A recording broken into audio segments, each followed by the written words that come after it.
Hello, friends. My name is Steve, and we are here today with author, translator, and teacher Nicholas Kotar. Nicholas, thank you for joining me today. Thanks for having me, Steve. It's a pleasure. Yeah, I know you're very busy, so I really appreciate taking time out of your day. You have lots going on. I do, yeah. Too much. Yeah, I was preparing for this. I always like to look into whoever I'm talking to, like to look into their bio and kind of, see what makes them tick and their backgrounds. And you've done a lot. Yes, and I don't seem to stop. Something's wrong with me. No, that's a good thing. It's once you kind of get going and you have that kind of you're always striving to do something different. It's hard to stop. It's true, and the interests keep broadening, and there's so much stuff to learn. It's a wide world out there. For sure. So, for people who aren't familiar with you, can you tell us about you and your work? Yeah, I do a lot, but for this podcast, probably the easiest touch point is that I write fantasy inspired by Russian fairy tales, and I also tell Russian fairy tales, retell Russian fairy tales on a podcast there's actually a new podcast coming at the end of the month. It's retellings of classic Russian fairy tales and other Slavic fairy tales with composed music, and I talk about stories and their significance and how we can sort of learn to live it a little bit better through our reading. But that's mostly on my Patreon community. So I do a little bit of everything. So what is it about Slavic or Russian fairy tales that keeps you coming back to them? What is it about them that draws you to them? Well, for me, it's a matter of heritage. I come from Russian stock. So even though I'm third generation American, I actually didn't speak English until I was 5, even though I was born in San Francisco and my mom was born in San Francisco, et cetera, et cetera. It's an odd thing for a lot of people to hear about, but the situation was sort of like this. We lived in a ghetto, not in the sense of it being poor, but in the sense of it being walled off from other influences.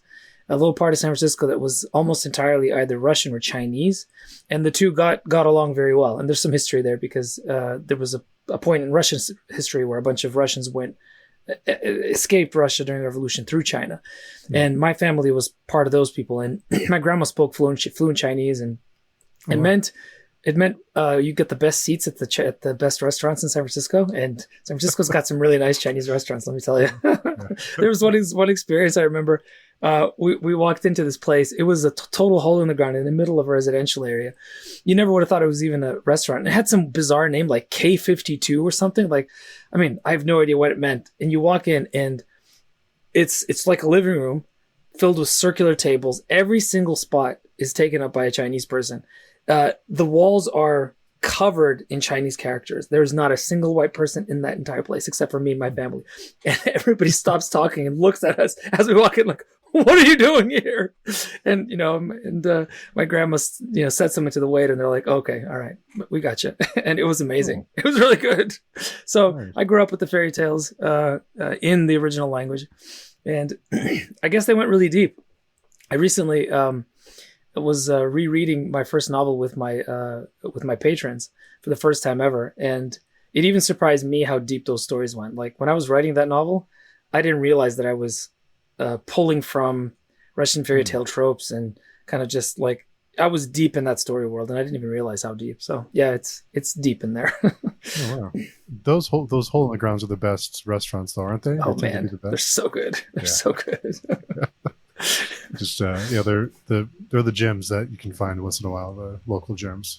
Yeah, I mean, I still remember that place. I don't think it's there anymore, but man, it was something. When you're influenced by, because it's run so deep for you, is there ever concern that you're too close to the fairy tale?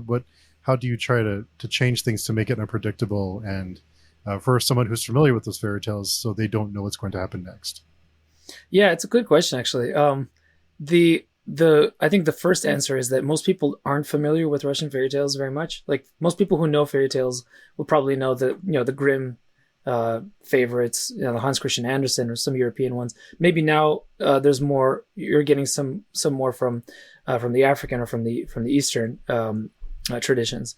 But the Russian fairy tale is popular with like a small group of people who are into weird things.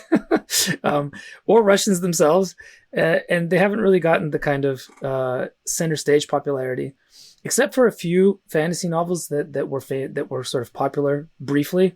There was one series that was entirely based on Russian history and Russian fairy tales that was popular in the mid 2010s, I think.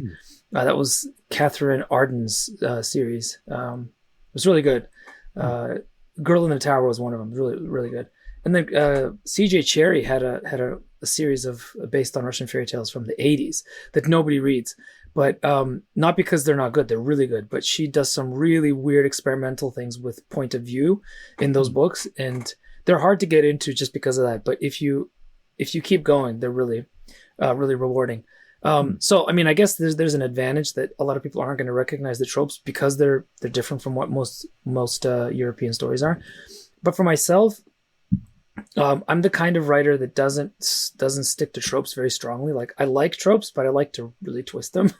So since the tropes are already twisted, it's even more fun to kind of see what I can do to undermine people's expectations about that. So yeah, I'll say in my marketing copy, like, this is inspired by this particular fairy tale, and I have people going and reading those fairy tales, and they come back to me, they're like, I don't get it.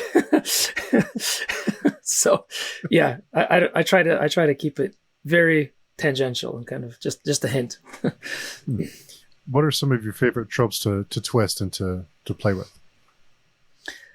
In the Russian fairy tale tradition, as in many, actually, the third son trope is a really popular one, or the third daughter. So there's always, it's the first two sons or daughters are always terrible, and the third one is somehow specially chosen.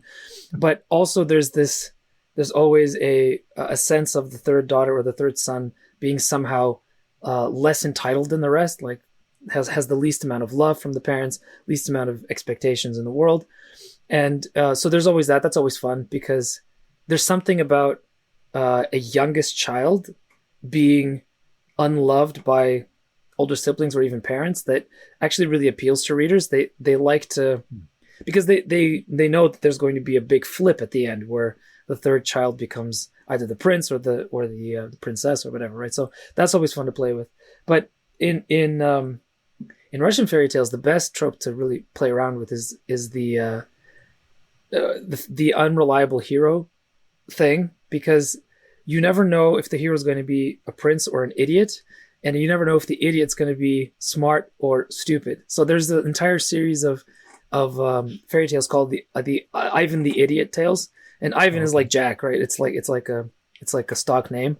So Ivan the Idiot is always the third son. He's always hated by everybody, and he's a simpleton. He doesn't do anything with his life. He lays about all day, says stupid things, but he has weird, bizarre connections with the wild world outside the village.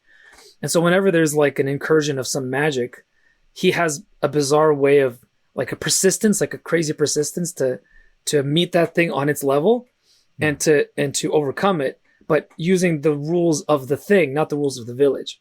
And so that way he gets access to special power and kind of hidden secret knowledge. And then the idiot ends up being the wise one. And it's really cool how oftentimes he gets revealed almost in spite of himself. Like, he does everything possible to hide. And at the end, it's like the princess who reveals him or the king who reveals him. He's got like, well, I guess it was me all along. It's really fun. Like, I really enjoy that. Whoops, I guess it's me. Yep. So with characters, just in fantasy in general, how do you make or just in literature, I guess, when you create a character, how do you make a character compelling? What are things that you do specifically to make readers invested in a character? Yeah, it's a good question. Yeah, there's a lot you can do. I mean, there's some technical things that writers learn after they've been doing it for a while. You want to make sure that the character is relatable, but what does that mean? Like, because a reader will always say, yeah, I didn't relate, or I will relate. But if you ask the reader, what was it about that character that was relatable, they're not always able to say. As a writer, I can tell you there's a lot that goes into building out a series of goals and motivations for the character that are deep and that inform the character as he or she goes through the journey. But what I think really makes characters compelling and unexpected and enjoyable for readers is for me is when I create them is when they're actually based on real people. And I don't think that's the case for all writers. Not all writers can use real people as models because it can get in the way. Like if you skew too close to what the person really is, it might actually stop you from writing authentically. But for me, like I like to start from a real human being, and I imagine what that person would do in a given situation. And what ends up happening very often for me is that if I'm writing the character in a real way, like if the character has an internal life within that story world, if I'm firmly within that character's point of view, if I'm really invested in that character, if I love that character, then what ends up happening is that they go away from the original human model and they become something else. And it's almost like they choose themselves, like what they become.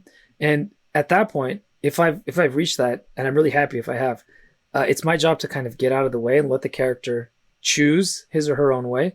And I know that those are effective because when readers get back to me and tell me I really love that character, then I'm like, haha, you don't know, but that's what I did. And so it works. It really works. It doesn't, it's like, and it's hard. It's not like a magic formula or something where you do it every time and it works every time. Some characters work better than others. And there's a bit of, I don't know, chance or like good luck that comes into choosing the right model, but then also allowing that character to kind of navigate the story world authentically. And then there's the other like thing that writers aren't supposed to say, and that's that the more limitations you give a character, even if it's like physical limitations, like characters who are sick or who have like disabilities, readers really gravitate towards those characters. And of course, the trick there is not to make it traumatic, because if you focus on the trauma of the character too much, then it becomes almost like trauma porn. You know what I mean? Like if the disability or the thing that limits them within the story becomes like the full focus of everything, instead of just an interesting aspect of their character that will have to limit the way they move through the world and the kind of decisions they make. So you have to be careful, because especially nowadays, people get very sensitive about that sort of thing. Like you have to navigate it very carefully. But consistently, the character that my readers love the most is from my third novel, and she's paralyzed, like from the waist down. And for me, that was the reason that I chose to do that and chose to navigate that is because she was a member of a society of nomadic horsemen. So in a society like that, if you can't ride a horse, you're the biggest kind of limitation on your family. So just the fact that they even allow, and this is going to sound horrible, but it's true of medieval societies, even the fact that they allowed her to live is kind of unusual, right? So she's going to be looked at by people outside of her family with a lot of, maybe not hatred, but distrust and kind of envy, and like, you're limiting us. Like, we could be something better than we are because you have this thing, and you're dragging down your family. And so when her brother ends up being a big source of conflict in her life, it makes sense, right? Because then it's like this simultaneously warring, like, I love my sister, but man, is she messing with the success of this family. And when you're living hand to mouth, like a lot of nomadic peoples do, sometimes it can be the question of life and death. And so using her as a point of view, as a viewpoint character, and allowing her journey being less about, because it's fantasy, like, she's able to find healing, but the healing is less about her finding her legs, so to speak, and it's more about finding an internal wholeness, like becoming a full person that isn't defined by that limitation, but is also able to do things in a way that she never would have been had she not had that limitation. So she's a really strong character because she has to be, otherwise she would be dead, right? So yeah, so this, sorry, that was a long, rambling answer, but yeah, characters are great. No, I love rambling answers. Is it because, do readers gravitate, and if I'm one of them, but do readers gravitate towards characters with some kind of limitation? Is it because we want to see someone overcome? And is it, yeah, do we see that? Do we want to see that in our own lives and want to kind of believe in ourselves and think, well, I have this, whatever it may be, and I can overcome it too? Is that, or do we just cheer on? Do we just find it's so that's a really, like, Steve, that's a really great question, and I have to I want to like focus on the way you asked it, because there really is a difference between empathetically connecting with the character and thinking I can do the same thing, and just sitting on the couch and saying go go go, right? Right. And I think it's both. I think it's both, and that's what makes characters like that so powerful, because the initial reaction to such characters is always, oh, I hope they overcome, because we're communal creatures, we're raised in families, even if we individually are not. As a species, we became who we are because of community, because of roots, because of the hearth where the stories were told, all that stuff. That's how we become civilized in a lot of ways, right? So to want the benefit of a member of our species, so to speak, like to want like a fellow human being to succeed, that's something that's just baked into us. And I think you have to, even if you're a terrible person, you probably will want that to happen. But the how you ask about like, is there something inside us that we hope will be able to do the same thing? It's not a popular thing nowadays to say that stories can have actual, like, real physical effect on people's lives. It's, if you really dig into like the sort of the deeper part of what reading does to you as a human being, a lot of people don't want to go there, because if we're honest, some people's tastes tend towards the dark, right? So if you're going to read horror, if you're going to read about slashers, if you're going to read some more like deviant or whatever type of romance novels, you want to think that I'm just doing this because it's entertainment and it's harmless and has no effect on me. I actually don't think that's true. I think that the experience of human wisdom throughout the centuries teaches us that storytelling is really strong in motivating action. And I don't think that when we read powerfully written stories that they just affect us on a surface level, that they just affect our entertainment centers of our brain. I actually think that they have a very strong affinity with with the centers of action inside us, like the heart as opposed to the mind, kind of, if you want to put it that way. And I believe that very strongly. So when I write these characters, I write them not only so that people can sit on the couch and cheer them on, but to show people that yes, it can be done. And not just to show, but also to allow them the experience of being in that character's skin, in that character's mind, and seeing how it's done.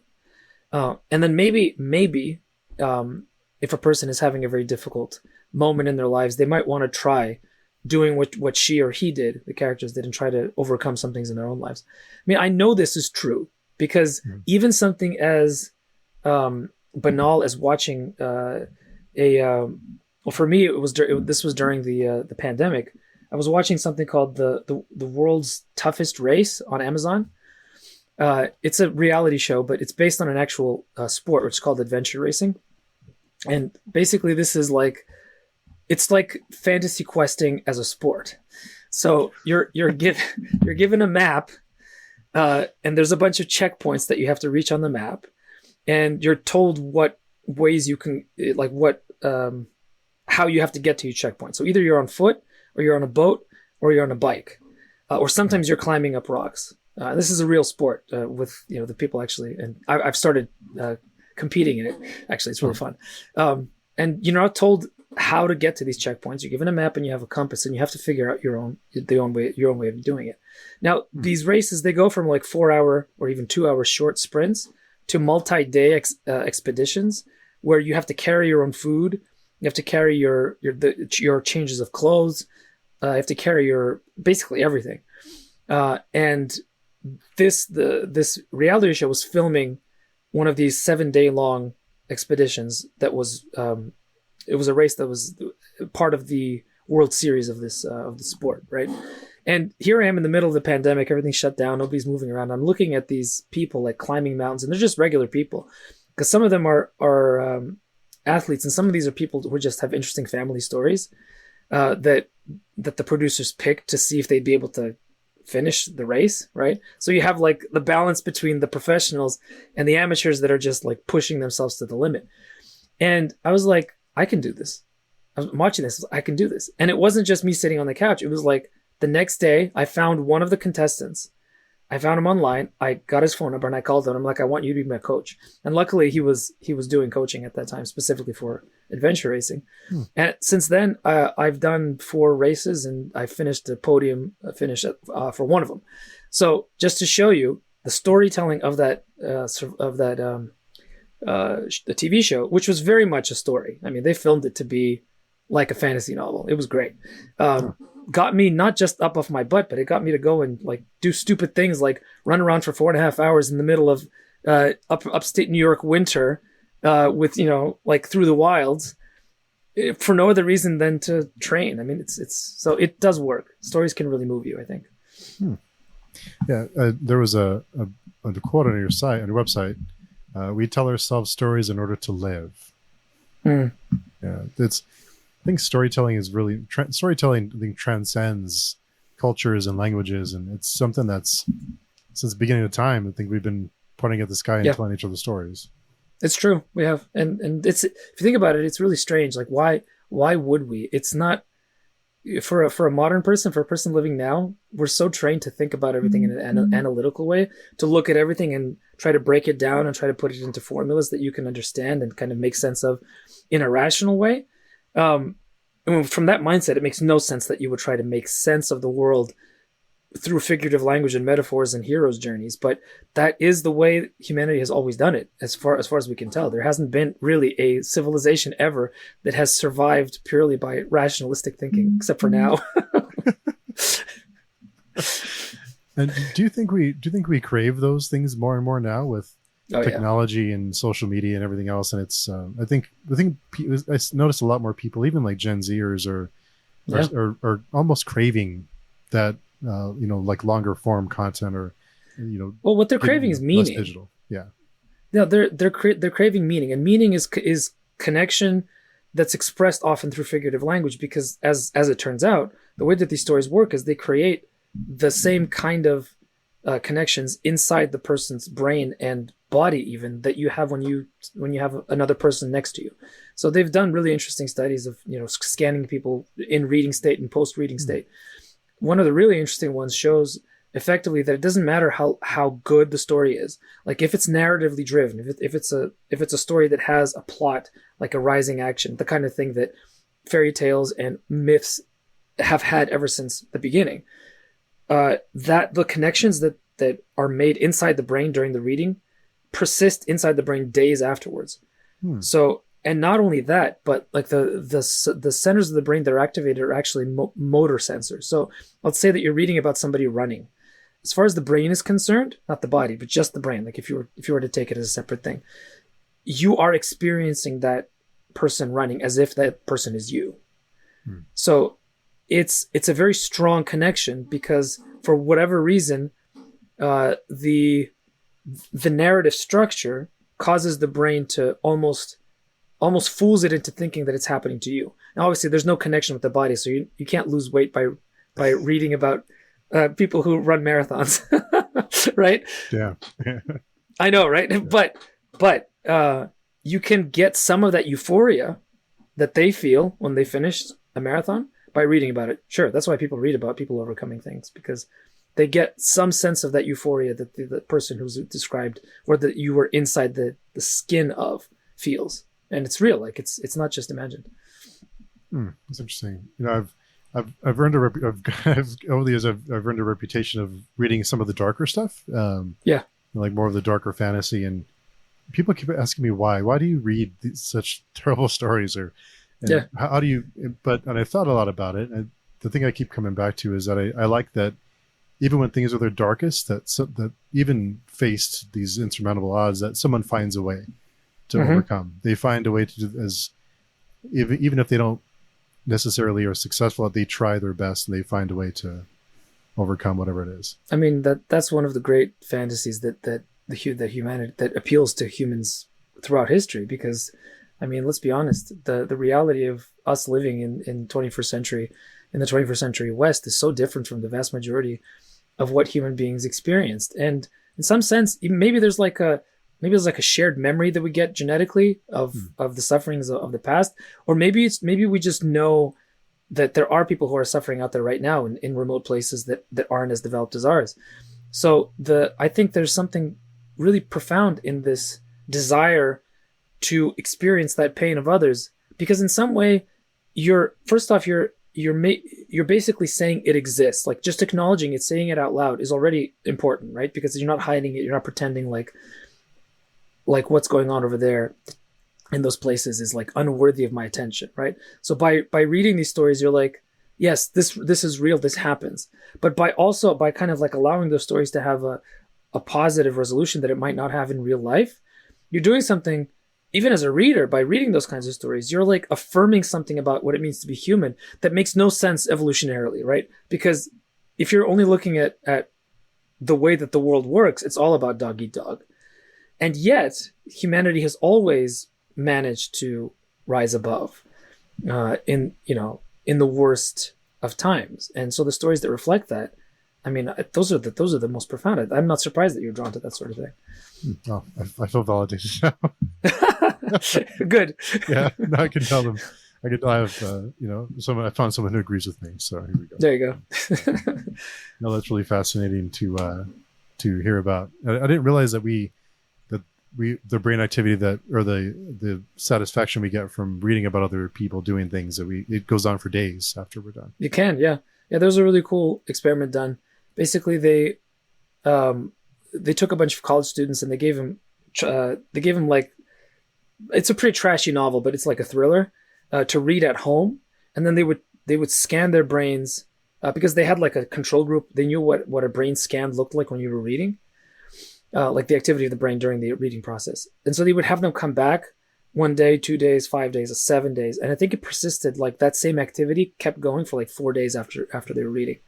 Wow. Yeah, which of course should make you think like maybe we should be careful about the kinds of things you read because it's going to stick with you a lot longer than you know. But yeah. What are you gonna do? Yeah. It's I speak with Jenny Wirtz a lot, and she keeps telling me to read CJ Cherry, so I need to get on that. CJ Cherry is really good. Yeah, she's amazing. So is Jenny Wirtz. Jenny is. I mean, you can't help but feel motivated talking to her, just being around her, just because of just how incredible she is. Really, totally wonderful person. So, tell me about the Raven Sun series. What is it about? What's the pitch for it? What's the pitch for it? It's a good question. So it's inspired by Russian fairy tales. That's the first pitch. But the setup is something like this. So basically, there's an ancient kingdom that's very isolated from the rest, that has some sort of profound connection with divine power that they've lost. The connection has been lost, and they've been very comfortably living in their sort of ignorance for a long time, and suddenly weird things start happening. Monsters start appearing from the forests, shapeshifters, omens. The sun gets darkened in the middle of the day. There's a weird pilgrim who may be a pilgrim, maybe a wizard, maybe not, starting to give all kinds of unpleasant prophecies, and then people start disappearing. And suddenly, in the middle of nowhere, a giant army appears that may be human and maybe not, and begins to destroy every army that's set up against it. And so our main character has to figure out where the army came from, and is this an army that you can defeat using normal means? And he goes out, and the big secret, the big issue that he has to wrestle with is, does he have to allow his country to fall in order to defeat the evil? Because it may be too late for his country. They may have to all be destroyed for him to be able to find the solution to the problem. So that's the brief pitch. But it's a lot of Slavic stuff. It's a lot of Russian fairy tale stuff. It's I've heard people say that it's quite different from what you normally see in the fantasy section of the bookstore.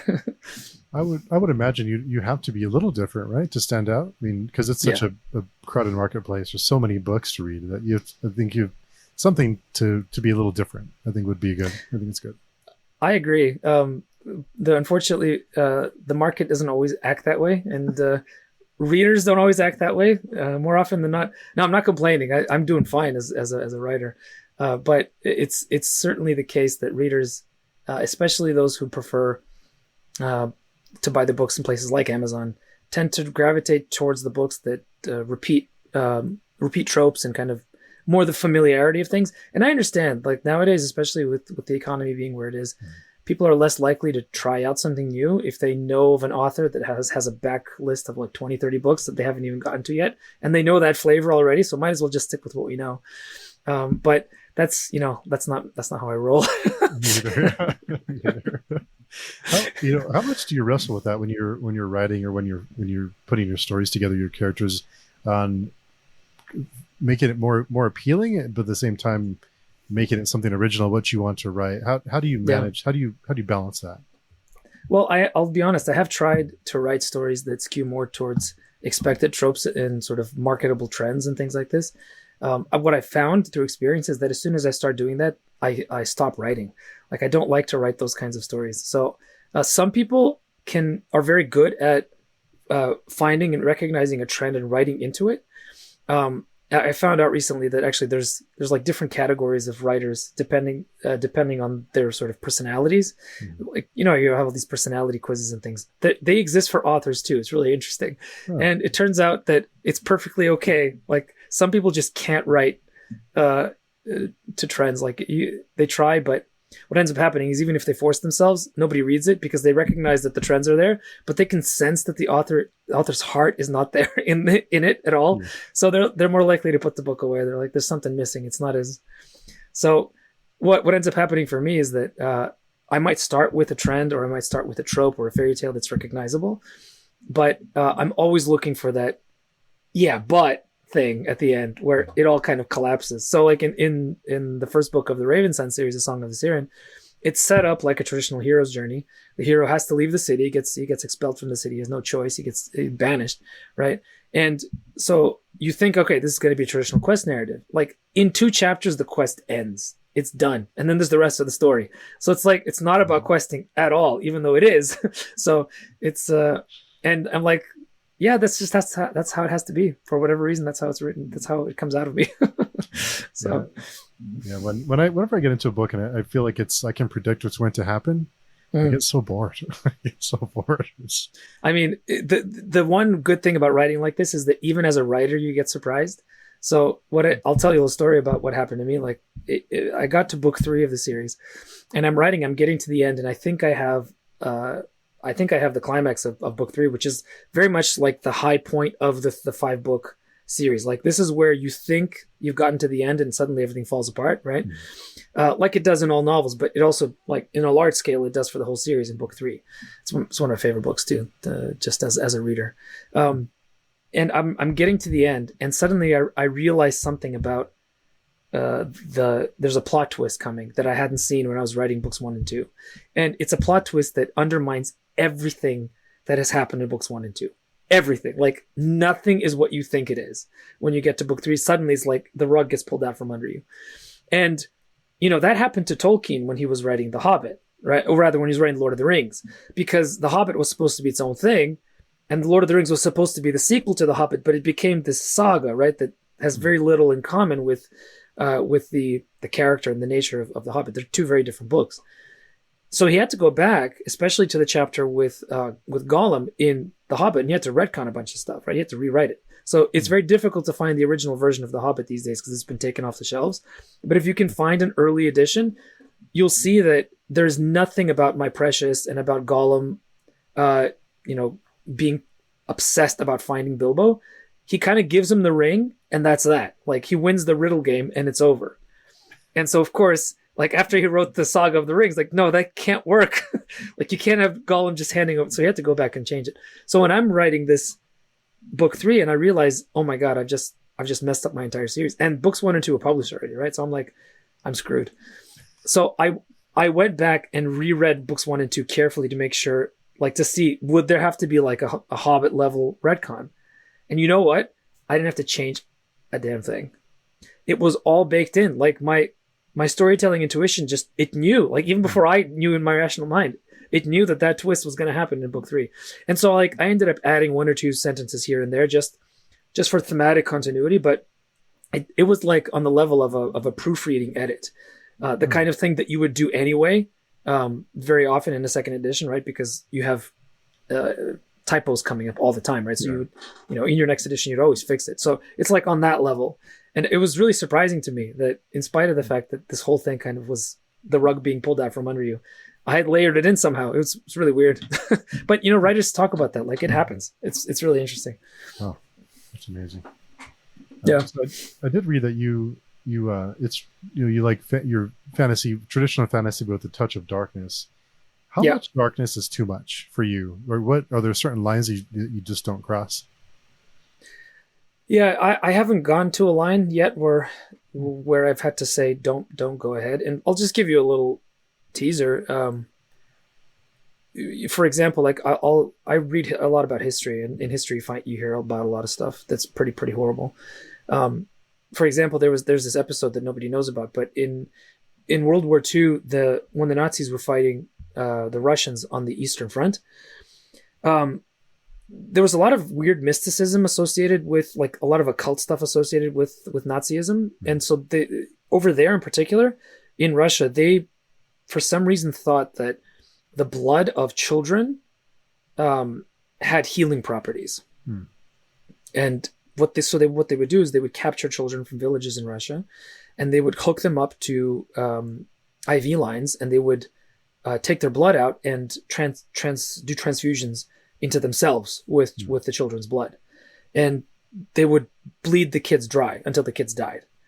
And there was a Russian pilot who saw what happened, and he crashed into the place on purpose. Ended up losing his legs because of it, because he wanted to destroy the fortification that was protecting these kids, and he like hobbled in and saved a bunch of them, and ended up rescuing a lot of them. Died anyway just because of the trauma of it.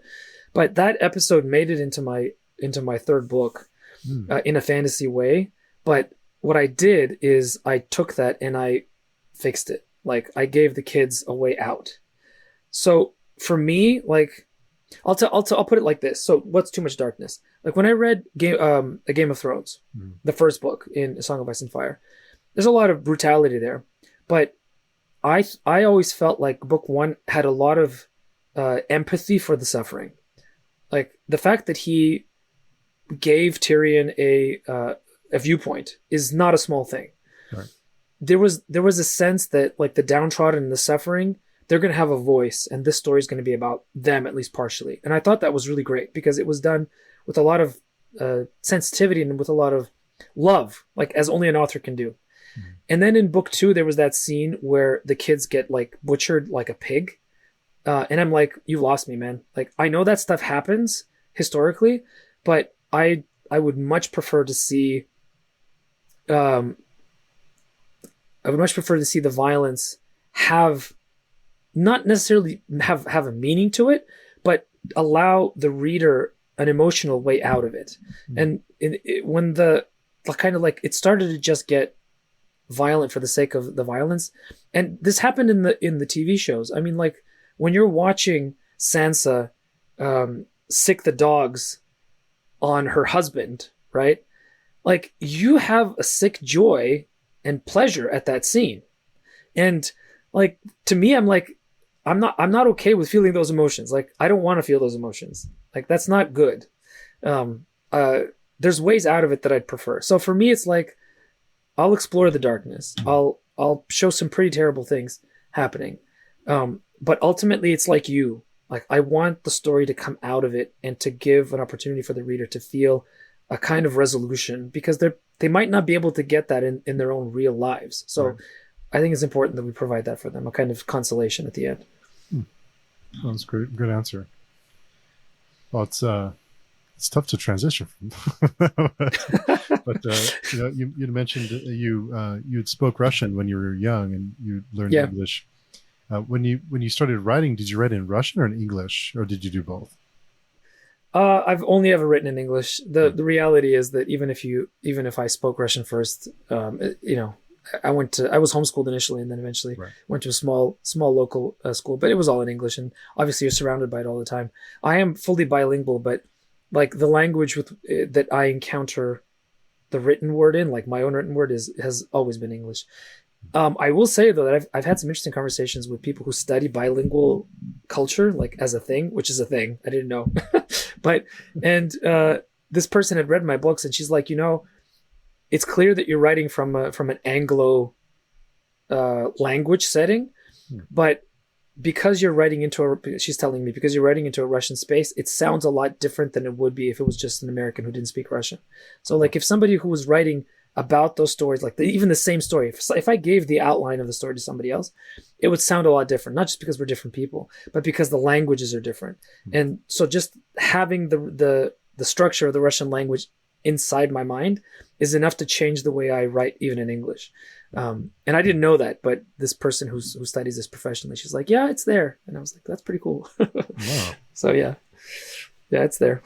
Yeah. Wow. And you mentioned the school. Your parents opened the school, right? That was the school that your Yeah. parents opened when you were young. That's right. Yeah. Yeah. Yeah. That must be what did you learn from that whole experience? It must have been during your formative years. It must have had an impact Oh, yeah. on you later in life. It was huge. It was huge.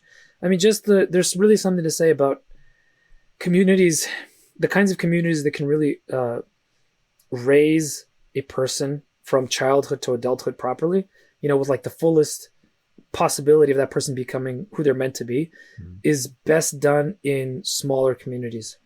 That's why cities are such a late addition to human society. Like even the cities that existed way back when, most of them were not nowhere near the size that they are now, and they were still sort of outgrowths of small communities that kind of just multiplied or just gathered together. But still, the heart of it all was always the hearth. It was always the family unit. It was the extended family. So the school that my parents started, it was small. We started with 15 people. By the time I graduated, we had 50, and that was about as much space that the school could contain. So you're going to school with people of all ages. We all know each other really well. We grow up together, and it was a classical school, so that attracts a certain kind of teacher as well. Teachers that are really, I mean, teachers who are into the classical movement. They're in there because they love to teach and they love kids. So they're really there not because they want to make a buck, not because because they really want to see how they can transform kids, how they can raise kids up and make them intelligent, good citizens, and learn how to properly interact with each other. Be good human beings. And I was very lucky because my teachers were just incredible people, and they cultivated a love of story, just a love of learning in me. So I ended up going back and teaching there myself, and in that community of teachers and elder students, that was where I really started to practice how to tell stories. That was the context in which I wrote my first stories. That was the context in which I performed my first stories on stage. It was the context in which I tried out my hand in writing and got my first award. It was because of the school. So yeah, it's definitely something that without which none of this would have happened. So I'm very grateful. When with you becoming a teacher yourself, what have you learned about yourself during that process? What did you learn as you were teaching? What I learned is there's no joy as full as seeing the light in another person's eyes that you feel in your heart. So like the whole point of teaching is to light a fire inside somebody on a topic or an idea that you yourself feel animated about.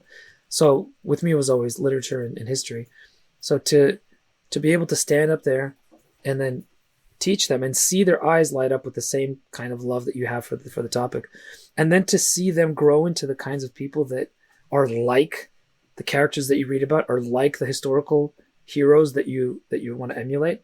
It's truly amazing. Like you can literally guide a person and change the trajectory of their entire life by the words that you say in front of them. It's a huge responsibility, but it's like I've never been cowed or afraid by it. I've always felt a lot of inspiration because the shared the moment of sharing that happens when they come to see the world in all of its hugeness, the way that you're able to give to them, it's truly amazing. There's nothing like it. You had mentioned having small communities and the family units and the bigger cities. I wonder what it's like for our brains now, because we used to be connected to small tribes. We have our units, and now we're connected to the whole world with social media. So, yep. How do our brains? I don't know how like our brains have really had a chance to adapt to that. It's a lot. No. Well, no, they haven't, and there's plenty of evidence to suggest that not only they aren't, but they probably can't. But the really scary thing, I think, and there's some interesting research about this as well. I like to read about this stuff.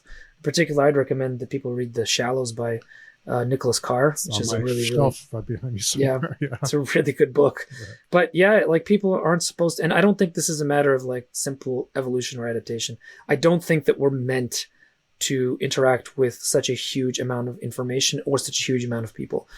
And it's making this generation of people, the Gen Zers and after them, they're incredible people. Like this generation is awesome because they want that, because they've just started to feel the lack of that human empathy that comes from being raised in a community, and they want it more than anything else. What I'm really scared about is I'm not sure that the generation after them will be able to catch on, because they might not have any reference point. Because at least Gen Z has some, like they're transitional, but they can still see how it was before. And so unless we really dig deep, I think, and start to rebuild those kinds of units, even just on the level of family. I mean, the fact that so few people have good families, the fact that so many people are raised in single parent households, that's a really scary thing, because that means that the next generation is going to be simply unable to make those kinds of connections that are necessary for a happy and flourishing life. And that's a terrible thing. Like I wouldn't want that on anybody. And what it might mean in terms of, sort of macro things, like, what is a country filled with people who are unable to relate to each other? I mean, that's scary. Yeah, it's pretty scary. It's really amazing when you, like, I've had The Shallows on my shelf. I need to, it's the next up, and also there's another book, the Dopamine Effect, that's also on my list. That's a really good one too. Yeah. It's really fascinating stuff. Yeah. I also wanted to ask you about, on your website, it mentions a TV script that's being looked at by Netflix. Yeah. I wanted to ask, and you don't have to name any names or give any information. Don't want to get in trouble, but what is that? What has that been like? That must be a surreal experience? Well, it's less surreal than you might think. I've actually had two properties have options on them. The one that was being looked at Netflix they ultimately turned it down, and right now it's kind of floating in a nebulous state. It was a pilot that I wrote that's not connected with my books. It was just it was an experiment in screenwriting that I did with a fellow writer.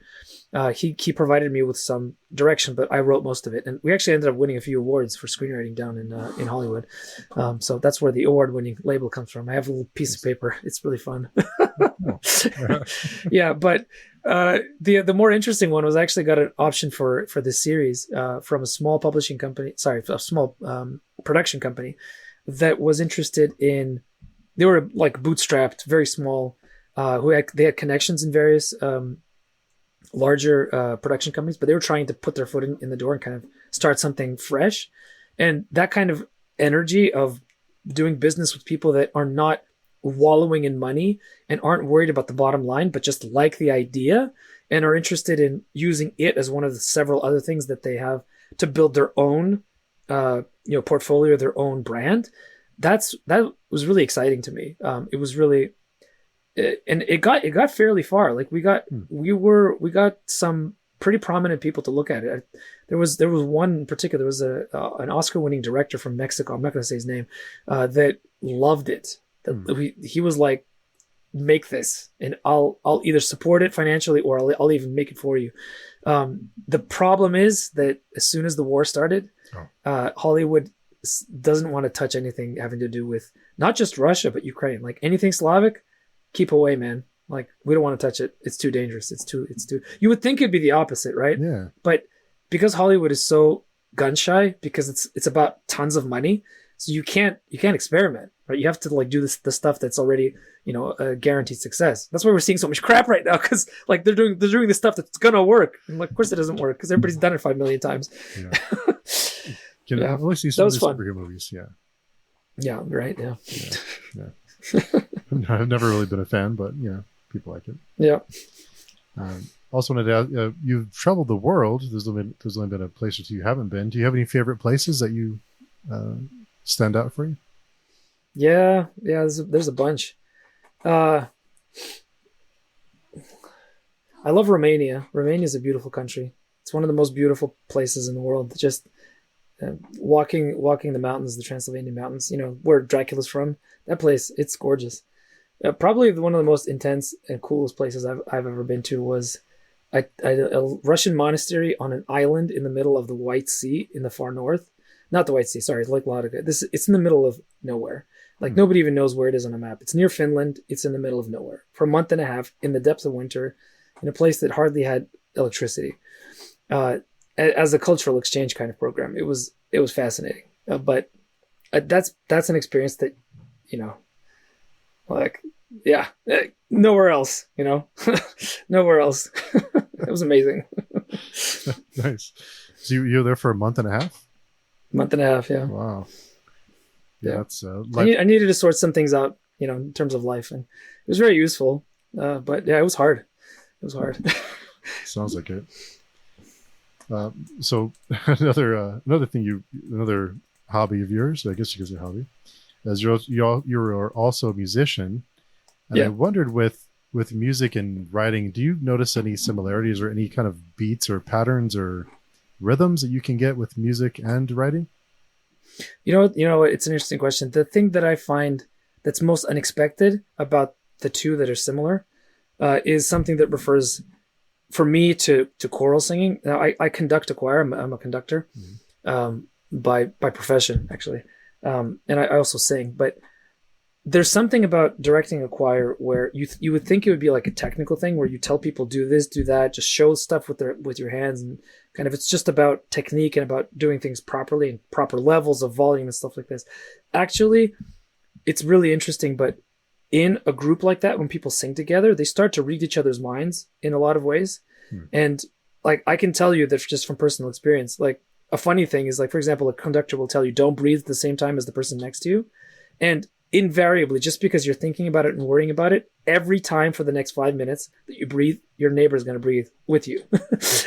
It's just it's a small thing, but it's also like you will tell people, I want this in terms of the sound quality, and you won't tell them how to do it and you won't show it, but just by talking about it and by them feeling it amongst themselves, they'll start to create it. So there's something that's it's not like it's something about the connections that you can't see between human beings that are there, but like aren't something that you can record on a microphone. It's something else, right? It's something that we don't know about yet, or we can't really quantify in a purely numerical sense.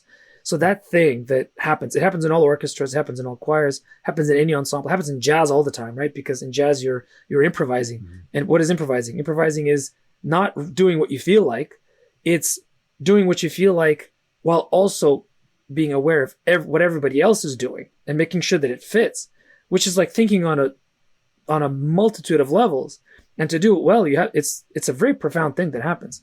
So that happens in writing Hmm. when you're really deep in a story, and like the characters start to interact with each other and with you and the author, almost like living people. Like stuff happens, like they say things that you never would have thought of, they do things that you never would have expected.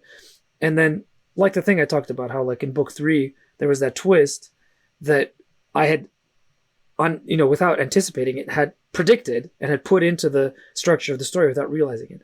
That happens in music all the time. Hmm. That kind of subconscious level of human interaction. Yeah, it happens in writing too. It's pretty cool. Huh. I never realized that about musicians and Yeah. choruses and people who sing together. I never knew that. Yeah, it's really cool. Yeah. Huh. So we talked a lot about what you write and how you write characters, but what do you like to read? What are you reading now? Oh man, don't ask me about my TBR. It's so embarrassing. It's so huge. Like, oh, Oh, I'm sure. I I'm mean, sure me and everyone listening can relate to you, so don't worry about yeah, that. I know. I know. Right now, I'm rereading Robin Hobb's Farseer. Not the Farseer. I'm finishing the Tawny Man trilogy, but I read the Fitz novels, all 9 of them, when they came out. well, I guess I was too young to read the first ones when they came out, but like the Fitz and the Fool trilogy, it was coming out and I was reading it as it was coming out. And I finished it around 2017 or so. And so this is the first time I'm rereading the whole series. And I love it much more than I did before. She's an amazing, amazing writer. I also I try to read widely. Like I'll read history books. I like Robert McFarlane, who's a nature writer. He's a really, really beautiful nature writer. I read poetry. I read business books. But for this podcast, like the thing that's really really sticking with me right now is just how great Robin Hobb is. She's just amazing. Yeah. Awesome. Yeah, it's hard to keep up for sure. Man. Yeah, it's tough. So I wanted to ask you about the courses you have on your website. You have some courses available. What can you tell us about those? Yeah, I have a few courses. There's one for intermediate writers. It's called The Art of Storytelling. That one is for writers who aren't beginners, who've basically gotten to a point in their writing where they've either finished something longer like a novella or a novel, or they're just about to. It's especially good for people who have finished a first draft, because what I do is I go through a lot of the best literature that's out there in craft, like Ursula Le Guin, Stephen King, some of the best writers who have written about writing and do it in a way that's actually helpful. Because some writers, they don't understand why they write the way they do. So they give all this advice and it's only applicable to them. Sure. That happens a lot. But Ursula Le Guin and Stephen King, they've got some really great, and there's a few others there. So that one's that one's for people who want to get past the hump or really make their first draft a lot better. I'm in the middle of live teaching a class called Motivate Your Lazy Characters, which is for beginners. That's me going into the techniques, the really basic level techniques for fiction writers that a lot of people don't know about, but some people intrinsically understand because they read a lot or because they watch movies a lot.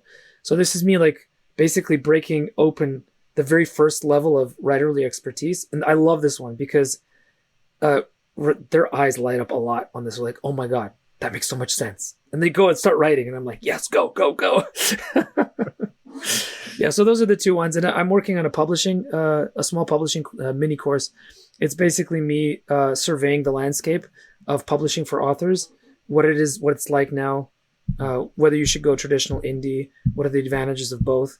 And that includes a conversation with Christopher Rocchio, who's a big fan. I'm a big fan of his, who's what I call a hybrid writer because he's published both with big publishers and also for himself. And that's a great conversation. So that's going to be packaged into the course. I haven't sold it yet, but that's on the horizon. Maybe before Christmas. We'll see. Oh, nice. Keep an eye out for that. Are the courses online or are they modules, or how do they work? So I've been live teaching them, and then I keep them on sale as recorded modules for people who want to go to get them at their own pace.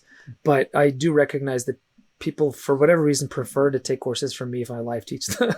So I've tried the standard model of just having an evergreen model, product out there and just directing people to it. But people, they only respond if I talk about it. So there's got to be something about the way I talk about my courses that gets people excited, because just looking at them doesn't make them as excited. So I don't know what it is. Yeah, I think there's something to be said about having that interaction and having, being able to kind of have that back and forth that I think makes people more comfortable knowing they can ask a question and have an answer for it. Yeah, and it's like you said, people are craving that kind of connection, and it's not much of a connection over Zoom, but it's something. It's something, yeah. It's more than what we had for a while. So it's true. Yeah. So I do have a couple more questions for you, and I kind of, the hour flew. I think we could sit here and talk for hours, but yeah, it's awesome. But so I had a couple of questions I'd like to ask all of my guests. The first one is there a hobby or thing that you were excited to try, but when you tried it, you did not enjoy it? Oh, woodworking. Yeah, I thought I should be a man, proper man, and learn how to build things. And I build a few planter boxes for my garden, and that's that. That's enough. I don't have the patience. Yeah. Nope. I thought about doing wooden planters, but I went with cinder blocks instead, and that was yeah, that's fine. Yeah, just do it. Yeah, it works. Put them this high, and we're good. Yeah, mm-hmm. Leave them alone. Yep. Do you have a favorite? I think you're gonna have an interesting answer for this one. Do you have a favorite family recipe? Oh, favorite family recipe. uh, Let me think about that. Yeah, I make um, oh my gosh, beef Wellington every Christmas for my family. Oh wow. Yeah, and it's a Christmas beef Wellington, so it's not the traditional one. It doesn't have a crepe. It's slightly different than the usual ones. And I make them in little. I don't make the big hunk of meat. I make them small, like serving size. So I cut out little bits of filet mignon, and I do individual servings. So I get like 5 or 6 of them. They look like they're so delicious. Oh my god, they're so good. Yeah, they're every Christmas. Oh yeah, and I have a soup that I make. That's it's a butternut squash apple soup with blue cheese. That's my Thanksgiving offering every year to the family. Like I'll make the Wow. soup. That's it. Yeah, Sounds delicious. So it's really good. what do you do with the Wellingtons that is a little different? Because you said it's a little not the same, like not a traditional So, Wellington. so the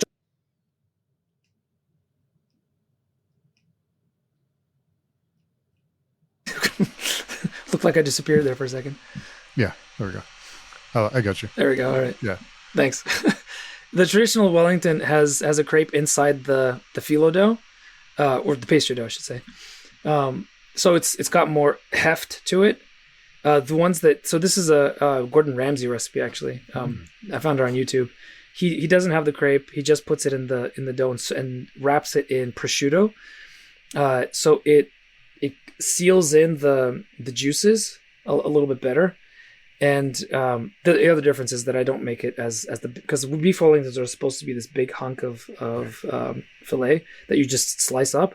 But I found that if you just take small pieces of filet mignon, because those are the ones that they're easier to buy. Because if you want to buy like a big hunk of fillet, you're gonna like spend $100. It's a lot. But if you buy like just the store bought filet mignons, the little ones, right, the single serving ones, you can put 2 of those together, or even make them individually. And the way that he makes them, he wraps them in plastic wrap, so that you really like you take all the air out and you make these little. They're almost like I have a Russian word in my head. What are those? What are those things called? Like the Like a English bowl? people. No, not Or like a bowl. Like a pastry. Like hmm. like it might be filled with cheese or jam or something, but it's filled with beef and prosciutto, and it's awesome. Sounds good. Yeah, it sounds delicious. So another question I like to ask all of my guests is, what would your readers be surprised to learn about you? What would they be surprised to learn about me? A lot, probably. Yeah, But I probably. sometimes I wonder what what people might find surprising. Um, I'm a ordained clergyman in the Eastern Orthodox Church. They might find that surprising because clergymen writing fantasy novels. I don't know. There you go. Yeah, pretty good. That's a pretty good answer. That's a good one.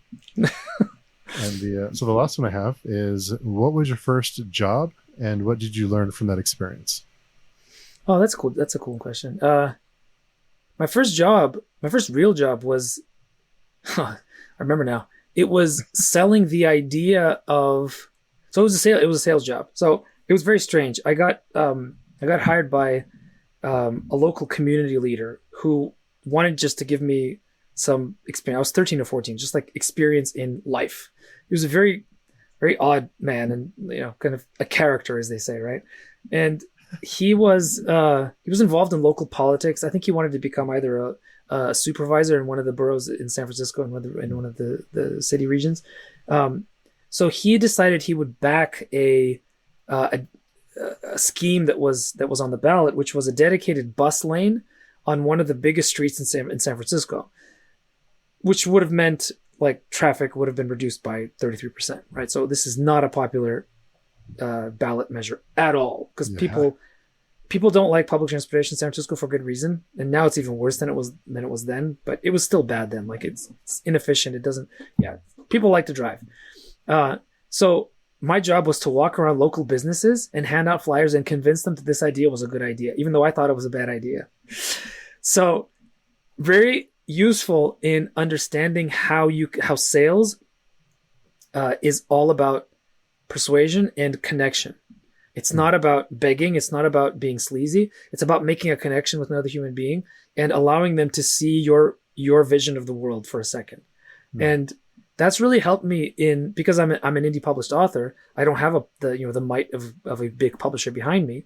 Sales is a very important part of my business, but it hasn't been as hard for me because I don't like when I figured out, it took me a little while, but when I figured out that no, this is just you sharing the wealth of what you have to offer with people who want it, right? This isn't like you convincing people to build a dedicated bus lane in the middle of San Francisco.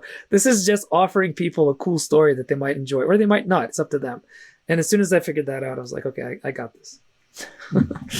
Nice. Oh, that is a good skill to learn, especially with sales. And yeah, you can apply that to different things in your life too, not just with sales or wanting to sell someone, just general life stuff too. Yeah, learning how to be a salesman. People don't like the word salesman, but they have to be salesmen all the time. If you have to convince your significant other to do something that he or she doesn't want, that's being a salesperson. If you're trying to convince your child to act in a way that they don't want to act, that's being a salesperson. So yes, it is. Yeah. Yeah. It sounds terrible, but it's true. What percentage of being a parent is being a salesman? Oh, like 150. Oh my God. It's constant, dude. It's constant. It's ridiculous. They never want to do what's good for them. And you can't force them. Because even if you apply, you can force them if you really want to. You can carry them into the room. You can close the door. It's not going to help. You haven't convinced them. They're just going to do it again.